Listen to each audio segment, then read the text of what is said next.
You know, I'm starting to think, Razorback fans, is this truly the most talented roster that Eric Musselman's had at Arkansas that he's putting together for this year? Let's find out on today's Locked On Razorbacks podcast. You are Locked On Razorbacks, your daily podcast on the Arkansas Razorbacks, part of the Locked On Podcast Network, your team every day. And welcome into the Locked On Razorbacks podcast. I am your host, John Nabors. I am also the host of Out of Bounds. You can catch every weekday afternoon from 1 to 4 on 103.7 The Buzz and 103.7thebuzz.com. Hope everybody's having a wonderful Friday. We have finally made it to that point and getting into the weekend, which we'll do some previewing and some fun stuff and have a big announcement at the end of the podcast, too, that I'm really excited about. But, you know, it's amazing to me how, again, basketball is just still on the forefront of so many people's minds, and then this transfer portal stuff. And so if you go to the YouTube channel, by the way, folks, I'm going to start putting up some community questions and everything. If you subscribe to the Locked On Razorbacks podcast, where I'm going to start putting out stuff. It's like, hey, what do you guys want to hear about? What do you guys want to know about? Maybe some stuff that you'd like to see more of, whatever it is. We'll get you guys involved a lot more because a lot of these times I'm just spitballing here and hoping for the best. But we'll get you guys involved a little bit more here soon, and I'll give you some more details on that as everything goes on. But I wanted to talk about the basketball team and the situations that have been coming up with people and asking about whether or not this roster is going to be an elite championship roster, especially now that it's not officially finalized or anything like that. How is this going to be approached? How is it going to go? Who is going to be on this team? And if it does get finalized, and if it does look like it's going to look like, and what people have been saying for Eric Musselman's team this year, will it be the most talented team that Eric Musselman's ever had at Arkansas overall? Which is saying something, because there's been a lot of talent that he's had on these teams, but would this one be the case? Well, here's the thing. We got to look at right now where it sits with the roster, okay? So let's just look at it right now. You have Trevin Brazile, Joseph Pinion, Jalen Graham, and Makhi Mitchell as your returning players. Now, Brazile and Graham are the ones that for sure got graphics and everything, so you know for sure they're coming back. Makhi Mitchell and Pinion have been pretty quiet, even though Pinion did put it out that he was wanting to come back, but so did Dunning and so did Darian Ford, and they've moved on. So not saying that they're not coming back, but we also know that it's a fluid situation. But as of right now, those are your 4 returning players. I think all of them definitely can add something to the mix and be really good for Arkansas. Pinion, we'll see. Just because, he's very limited as far as what he can do defensively and all that. But if he develops, maybe he can get some things going. So you have those 4. You have Leighton Blocker and Bay Fall as the true freshmen that are coming in, both 5-star players, Bay Fall being the McDonald's All-American there. And then as the transfers, you have Keon Minifield from Washington. You got Tremont Mark, of course, from Houston. You got Khalif Battle, who is from Temple. You have Jeremiah Davenport from Cincinnati. And you have L. Ellis from Louisville. All those players have multiple years remaining except for Davenport and L. Ellis. Those are the 2 players that are just going to be here for 1 year no matter what. And then the players that you're waiting on is Devo Davis and Jordan Walsh. Okay, those are the ones that can come back, but they've gone into the NBA just to see what it looks like for them. And we'll have to just wait on that decision whenever it gets made. So what's the situation going to look like overall? Like, what is it going to look like overall when it comes to this roster? And realistically, let's be realistic about this, because, I mean, we could do pipe dream stuff, but let's be realistic about it. I think hogsports.com, it's funny because I was actually putting all my notes together last night on this topic exactly. And then I saw that Curtis Wilkerson did a much better job at it than what I did when it comes to just looking at the scenario. So I want to give them a shout out on this. But if you think about Devo Davis and Jordan Walsh returning, okay, let's just think about Devo Davis and Jordan Walsh returning, both of them. I think that's highly unlikely, but it is a possibility. If that happens, and that's it, that's the roster, the people we just named off, and then you have Walsh and Devo back into the mix, that's a Final Four caliber team. Because not only do you have elite scoring that is coming in from the transfer portal, you have elite guard play, you have plenty of guys down low when it comes to a player like Trevin Brazile, and having Jalen Graham as an offensive playmaker down there too. I think Bay Fall is really good defensively. His offense needs work, but defensively he'll be really good. And Makhi Mitchell's pretty solid. And then you still have Jordan Walsh, which we know how much he improved as the year went on. We know how great he was defensively, and he's very physical. And if that ended up happening, then boom, there you go. You have yourself a Final Four caliber team. Not saying they would be in the Final Four for sure, because we know that you never know when it comes to the NCAA tournament what all goes down. But it is a Final Four caliber team. So what if one person returns between Walsh and Devo, and then they go in another direction, get another addition in there too? Well, I would believe that the one to be more likely to return for Arkansas would be Jordan Walsh. That's just my opinion. If you were going to have one return between the two, Jordan Walsh would be more likely, and Devo would be the one that moves on. Now, if that happened, and they were able to get one more addition, which would be interesting in what Muss would do, because we know that Muss loves his guards, and he's very great at recruiting guards and going to the portal, and Devo being a really good guard, and Walsh being more the forward position, it's like, okay, so do you go the guard route, even though Arkansas and who they've been on here just recently, Ron Holland and then Grant Nelson, two post players, how would they just go in that direction? Just say, okay, well, let's add one of these post players, even though we lost a guard, and just be fine with the guards that we have. I would prefer that personally. I would love that. Not to say that, if they did add a guard, it would be bad. But if I had my druthers and it was between going and getting another guard out of the portal or getting either Grant Nelson or Ron Holland, I'm taking Grant Nelson and Ron Holland every single time. So I would like if they did that. But either way, if that was the case and Walsh came back, Devo went on, and they added one of those two players, just say one of those two players with Ron Holland or with Grant Nelson, that's a Final Four caliber team. I think you're starting to see where I'm going with this. Now, the other case would be if the Jordan Walsh and then Devo Davis ended up leaving. They ended up staying in the NBA draft, and they tested their waters, and they forewent their eligibility, however you want to put it. They moved on, and they're like, okay, we want to try our hand at going pro. All right?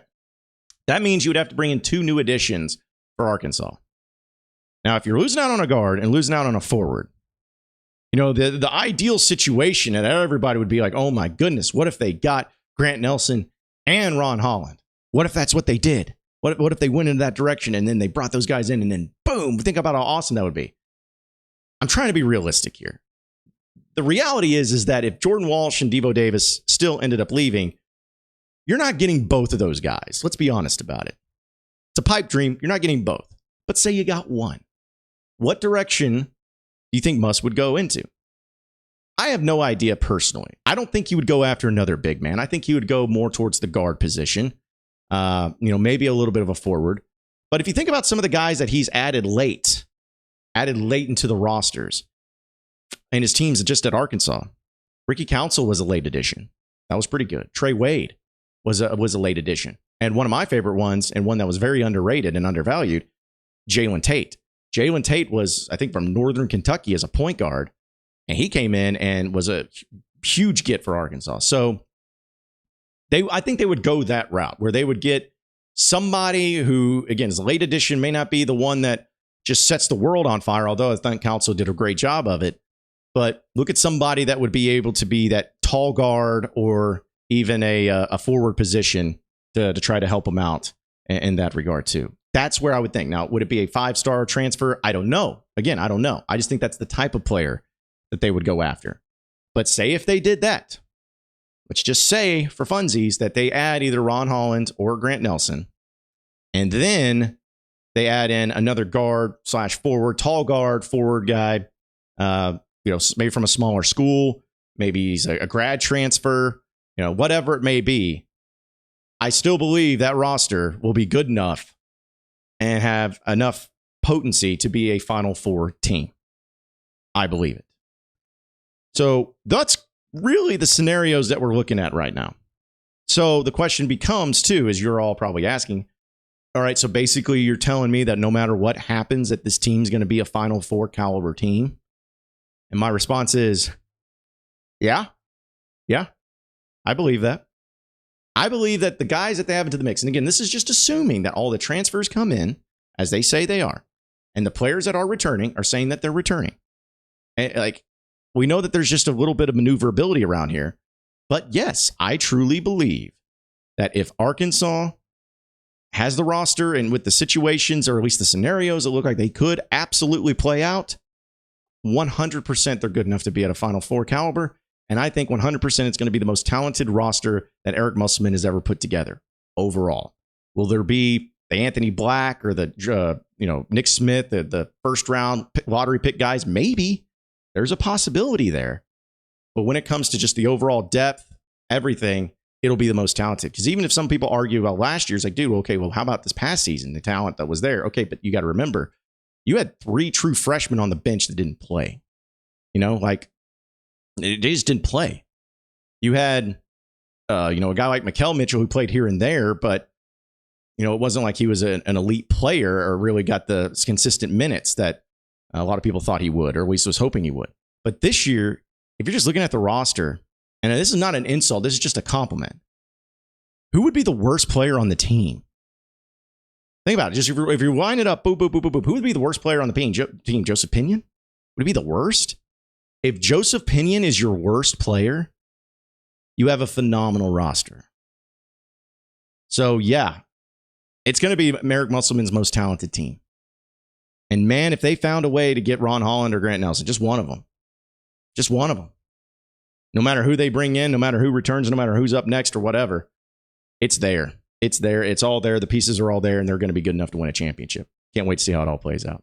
But we'll talk some baseball here in just a second. But first, folks, I got to tell you about Built Bar, as we know that it is the best tasting protein bar in the world. Nothing comes close. I actually have people that will DM me on Twitter or on Instagram or even on Facebook that say, hey, man, you keep talking about Built Bar. You've been talking about it forever. I finally broke down. I finally went and got them, and you're right. They're incredible. I'm not just saying that just for the sake of saying it. I've legitimately had people, they won't comment on my great content, but they'll comment on Built Bar because it's that amazing. So you got to check it out for yourself. Just go to Built.com, see all the different delicious flavors that you have to choose from, and also go to your local Walmart and Sam's Club. They have boxes there in the pharmacy section, so they're really easy to get. We know here in Arkansas and pretty much outside of Arkansas, Walmart's a pretty big company as well as Sam's Club. So there's going to be one close by to you. So go and check it out with all their different flavors. You can go to Built.com and check it out there as well. No matter what it is, check out Built Bar, the best tasting protein bar in the entire world. You are Locked On Razorbacks, your daily podcast on the Arkansas Razorbacks, part of the Locked On Podcast Network, your team every day. All right, so moving on into the next segment of the Locked On Razorbacks podcast, Razorback Baseball. Man, it's here. It's here again tonight. Arkansas, Mississippi State will be facing off in Starkville, and it's been a rough go for Mississippi State. They're 24-20, as well as 6-15 in the SEC, and they just recently fired their pitching coach because their pitching coach led to them having the worst ERA in the entire SEC, and it really hasn't even been that close. So, this is going to be a weird. I have a feeling this is going to have all the makings for a very weird series where weird things are going to happen because we know with injuries, Arkansas has been dealing with, the pitching situation. It looks like Hagen Smith is going to get the start tonight. Peyton Stovall, my guy, he's not going to be able to play this weekend. He's dealing with some shoulder soreness. He should be back for South Carolina, but still, you're not going to have one of your best players in the infield with Stovall. We know, of course, the Wagner situation, the Josenberger situation. So we know about the injury. So the injuries are there, but Mississippi State's not good. So that's where it's going to come into the balance of, all right, who's going to overcome this? Who's going to be better from this? And will Arkansas be able to take advantage of the very poor ERA that Mississippi State has? Will they be able to score runs? That's the key. And it's all going to come down to tonight, which I know is very cliche to say that, oh, well, you can say that about any game in the series, that, hey, if you win game one, it'll be the best scenario. True. But there is a lot more truth to it when it's legitimately about, hey, if you get by through game one, if you win game one, you can start doing a little bit different things when it comes to your pitching. As if Hagen Smith starts tonight and say bring in Gage Wood to be a closer, and maybe another guy here or there, but just keep it very limited. That shows you how good of a performance it's going to be. And I think Arkansas will have enough bats to be able to score on Mississippi State. Win game one, and then in game two, that's when you can get pretty creative. You want to win game two, but you don't feel like it's in panic mode, like you have to do it. So maybe Brady Tigert starts again in game two. Bring in a few, or have a few innings out of him. It'd be great if you could go 2 or 3 innings and be solid. And then after that, bring in Will McIntyre, Big Mac, who had a great outing last week. maybe he can replicate that thing this weekend, have him come in game 2, and then after that, start, looking at some other guys, or maybe, go with some dudes that have really been coming on as of late to be closers or whatnot. So, maybe that's the route that you go. And then in game 3, like if you assume you win game 2, then game 3, is what it is. But say if you lost game 2 and then in game 3, you'll have Hunter Holland. We have him to go into the mix, depending on how other pitchers did, or maybe the guys that you used. Will they be able to step in and maybe throw a few pitches here and there? Maybe Gage Wood can go again. Whatever it is, it's just about game 1 though, because if you lose game 1, oh man, it's going to be tough because you're going to go all out. Like I know that Dave Van Horn's going to go all out to win game 1, and then they can change up some things there too. So, but yeah, Hagen Smith's going to be going. Cade Smith is going to be going for Mississippi State tonight. He's got a 5.54 ERA. Whew. And that's your starter. Hagen Smith has 2.64 ERA. Looks like the weather's going to be fine. 6.62 is what the Mississippi State ERA is. Arkansas is 5.09. And Arkansas is not great, but they're still above average. I think they're actually 5th in the SEC in ERA. So they do much better at that. But the thing is, Mississippi State can score, though, because Arkansas is averaging 7.91 runs a game. Mississippi State 7.6 runs a game. So that'll be interesting. The batting average is about the same. The opponent batting average is about the same. Slugging percentage is about the same. On base percentage is about the same. Fielding percentage is about the same. So, I mean, you're talking about it's pretty close as far as just the numbers go and everything. But Arkansas has got to win this game. They got to take care of business tonight. And I think if they do, as long as they do, they'll be in a great position to win the series. And I feel like if they win this series this weekend too, no matter, as long as you don't get swept in like the final 6 games, I think they'll be a national seed no matter what. I think as long as you keep from getting swept in those final 2 games and you win this series against Mississippi State, you'll be a national seed. But craziness happens in baseball, and I feel like this series is going to be a wild one as well. Got some big news and a big announcement about the podcast here coming up next, so stay with us here on the Locked On Razorbacks podcast. You are Locked On Razorbacks, your daily podcast on the Arkansas Razorbacks, part of the Locked On Podcast Network, your team every day. Okay, so final segment here on the Locked On Razorbacks podcast. If you follow me on social media, you probably have already seen this, but I wanted to announce it too here on the podcast via YouTube and also via the audio podcast in that platform too. But got an email from our fearless leader of the Locked On Podcast Network, David Locke, who has had a great vision and had put together this podcast network so long ago, so many years ago. And I was very fortunate and honored to be one of the very first college podcast host on Locked On, all because of what I did with the SEC Country podcast way back when. So it's been crazy that it's going to be going on for, I think, 4.5 years at this point. 4.5 years, something like that I've been doing it. But it's the growing and the growth has been awesome. And I've mentioned it a lot, and I've tried to give shout outs every time I can. And we're already climbing to 7,000 subscribers on YouTube, which is awesome. The audio downloads from all of you that listen via Apple or Spotify or wherever podcasts are found are just continuing to get better and better each and every week and each and every month. So I'm very thankful and appreciative of that. But I got an email from David Locke that said that we have a new partnership and a new platform here on the Locked On Razorbacks podcast. And it's with a company, I don't know if you've heard of this before, but it's called Sirius XM. Sirius XM. We have officially partnered with them. Now, what does that mean for everybody? Well, for the Sirius XM app, and I know a lot of you have that because a lot of you do listen to Sirius XM Radio, you will now be able to have my podcast on that. So maybe if it's something to where you're tired of going back and forth between one or the other, but you also have the Sirius XM app, you can listen to it on that. And what that also means is not only can you get the podcast there, but there will be times that on Sirius XM Radio, especially on sports channels and the college channel that they have, anytime that there's Razorback content or topics or anything, you'll be hearing from me and be hearing from the podcast.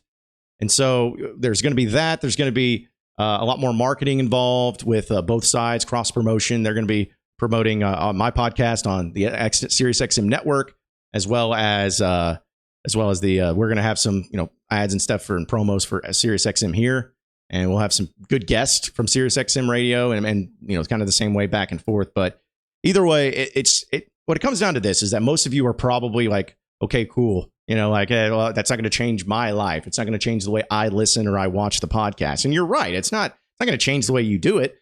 It just gives you another option. gives you another way to listen to it.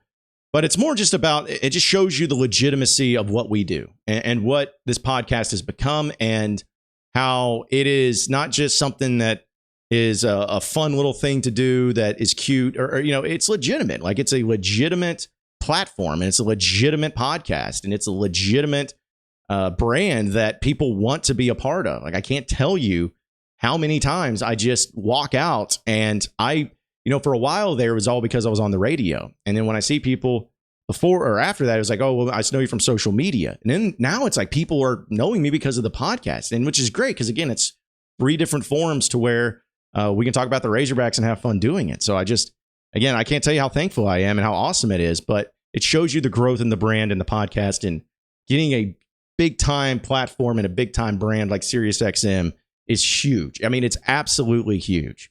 And I can't wait to see where it goes. And, who knows, maybe I can be a guest host or something like that on Sirius XM sometime. That'd be really funny.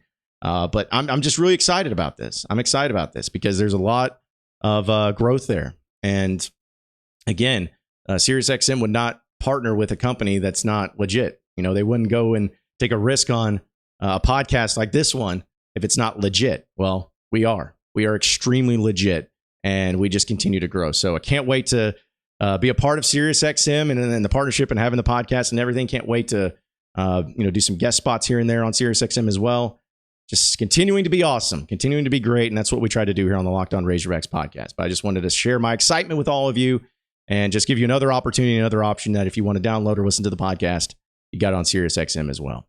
Appreciate everybody listening into Locked On Razorbacks podcast. Be sure to like and subscribe to the podcast on iTunes or on Google Play. You can also get after me on Twitter at BuzzJohnNabors for any questions, comments, concerns that you may have. We'll keep it going from there. Same podcast time, same podcast channel tomorrow afternoon. Actually, Monday afternoon. Let's scratch that, reverse it. Next week, right? Monday. Have a great weekend, everybody. We'll see you then.